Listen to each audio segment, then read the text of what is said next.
The fourth chakra is called Anahata, and it's kind of funny because literally means unbeaten or unhurt, but we all experience that the heart can be broken, or at least that we can get hurt. And it's one of the keys of the heart chakra. The Anahata chakra wants to be open, but because of past experience, we normally tend to build something in order to protect it. But when we say that the heart chakra or Anahata means unbeaten, implies that in spite of being hurt or the experience of being hurt in the past, it seems that there's a specific part in it that cannot be actually broken or hurt. And we want to really connect to this part. Because yes, of course, we all are all enough to know that we can suffer in here, but it's not the heart that was like hurt or broken. It was the protection, the walls that we built in it. But this openness is important because the heart chakra is related to compassion, is related to unconditional love, is related to joy, is related to being open, it's related to connect with others in a spiritual level, in a very healthier, pure level, because all the lower chakras were also about connecting with others, but more into a selfish way, and not in a bad selfish way. But the first one is, for example, about survival. So you also need to use and connect with others in order to survive. But here, it's something else. You want to connect with others. You want to know others. You want to feel others. It's not for your own interest. It's because you have the need to have this spiritual connection with others. When the Anahata chakra doesn't work well, our behavior, our decisions, everything in our life goes guided by fear. When it's open, strong, and connected and balanced, it's ruled by love. I remember once I'm a Reiki teacher, meditation and Reiki teacher, and once I took this course. It was a Reiki course for masters and therapists all over the world. There was Frank Arjaba. In the Reiki world is a really well-known teacher, and we were, these 30 teachers, and there was always the question, because there's when we meet in Reiki, at least, or in therapy, when we meet therapists, professional therapists, there's always the question: how can I protect myself? Always this question. And I remember Frank Ajaba just stopping for the question, and there were many people interested. I really don't like this question, but I was really curious about his answer, because it's like, okay, we work with people, and people, when they come, they suffer, and sometimes they come from a very, they have this heavy or bad energy. And of course, if you're a professional therapist, nobody comes because he or she is happy. When they come, it's because they suffer. And sometimes when we suffer, we feel lost, and the energy is not, bright and pure. It's really heavy. So for me, it's normal. But after like almost 2 minutes wondering, he said, the best protection is open your heart wider. And many people were disappointed. Others were really happy about the answer. But for me, it was really, really the answer, because how we protect ourselves, it comes out of fear. Otherwise, you wouldn't ask this. To open your heart wider, it comes out of trust. Because if you really connect with this part that you know that, of course, you'll suffer, because suffer is part of the deal of being human. But if you connect with this part that cannot actually be destroyed, then you understand that you can actually handle it. And you can connect to real joy, genuine compassion that is inside, and genuine love. And even if we want to close because we don't want to suffer. But if you're a therapist, or if you're a yoga teacher, or if you're a meditation teacher, how to protect yourself is not the right question. How to give yourself is the right question. How to open your heart, but not to give everything, to give from here. Because here there's love and compassion and time and understanding for everyone. You will not You will not get out of it, but you need to connect from here, not from your mind, not from other parts. And that's one of the things of the heart chakra. Of course, it's related to love. And when we talk about love, oh, there are like many ideas about love. But in Buddhism, they say that pure love has like four main ingredients. One is kindness. The other one, of course, is compassion. The other one is joy. And the other one is non-discrimination. So we don't talk about attraction. We don't talk about chemistry. We talk about some pure sensations. And when you have this kind of love, usually you don't suffer at all. You're just balanced. And I like to talk also about this joy, because sometimes when we talk about the Anahata chakra, we always talk about some emotions and we talk about love, but joy when it comes from being in peace with yourself, it's a really nice feeling, and it stays a lot.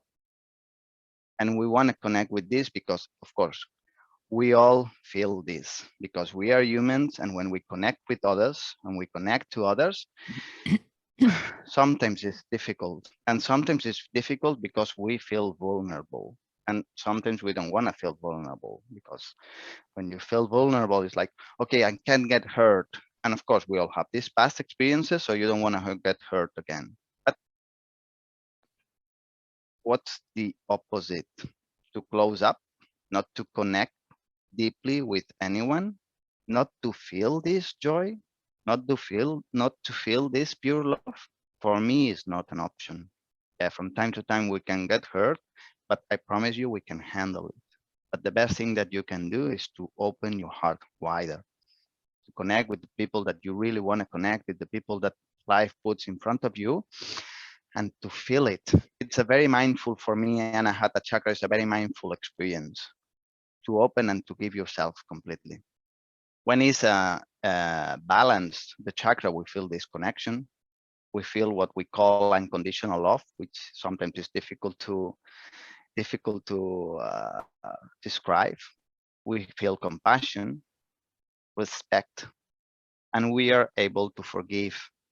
Forgiveness is part of this chakra. What happens when it's not balanced? We cannot forgive. So there's always this resentful feeling inside. And when you feel resentful, what happens? Usually you don't rest. You're not in peace.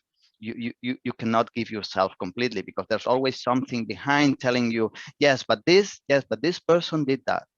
And we really want to connect. And this leads to isolation. When the Anahata chakra is blocked or is closed, we feel isolated.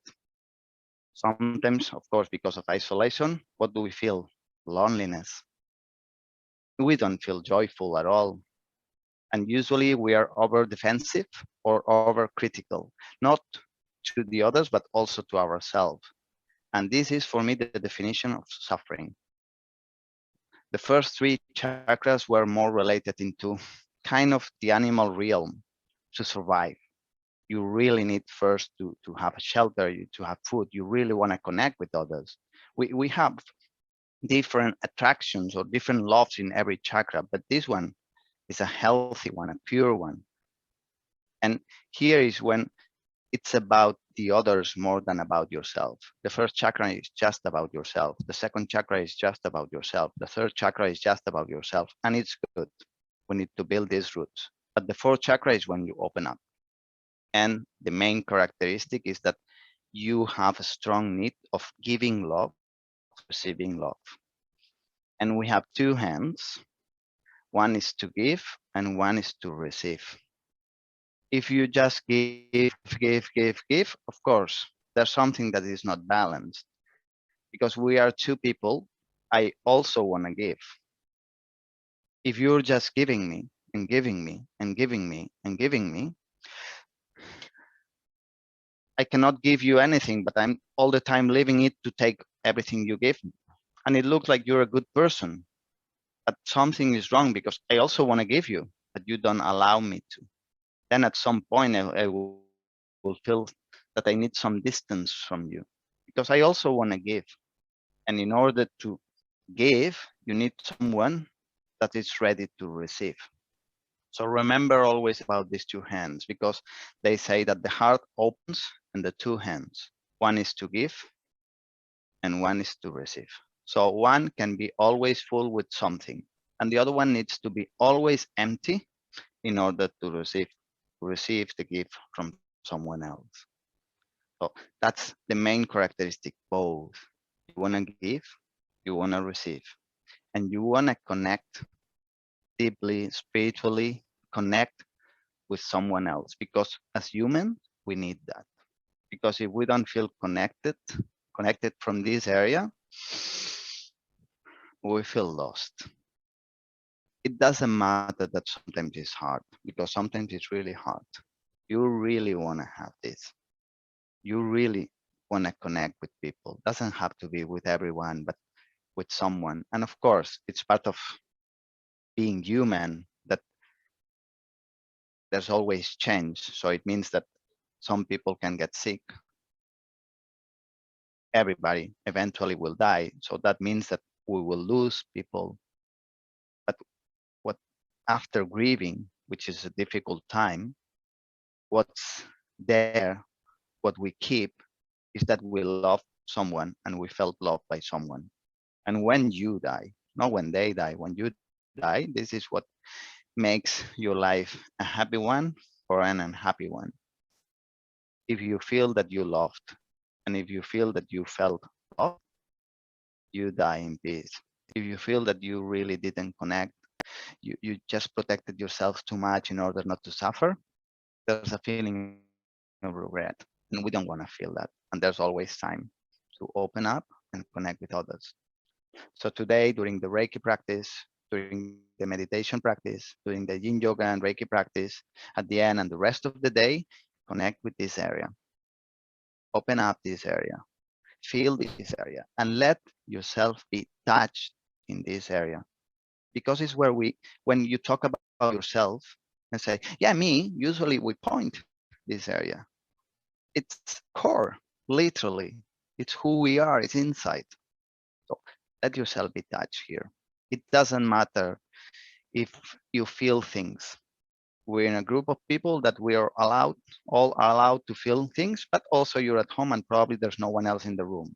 So if you want to laugh, you can laugh. If you want to cry, you can cry. If you want to scream, you can scream because you're muted. So we will not hear it, so you can express yourself. We will feel it because we are separated. There's just a screen, but we do all this together. So in a way, you're alone in order to express whatever you need to express. But on the other hand, we're together in order to support you if you feel or you need to feel anything.